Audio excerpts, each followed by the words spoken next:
үзәкләрендә инде бәлки сез күреп тә бетермисездер, анда табличкалар нигездә рус телендә. Һәм татарчада күрәсе килә Рәгат абый. Аннан соң шәфкать дигән зур язу тора инде. Ленинград урамында ул бик хаталы.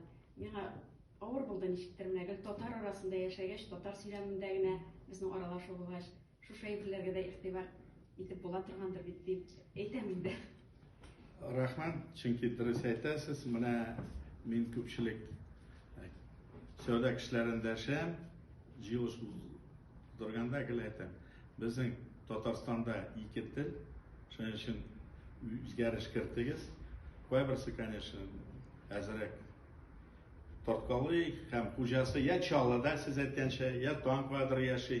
Һәм анда теге ярдәмчесе генә әйтә, мин бит нитә алмыйм, кирдән есть причин табалар, но минем служба эшли, исполком атнашында контроль бар, без шушы эшләрне тәртипкә сала барабыз.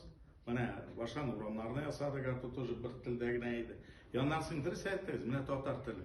Мин үскәндә 3нче класска хәтле татарча сөйләшәм. Урыс телен белмидем, еле-еле укытучылык уя иде.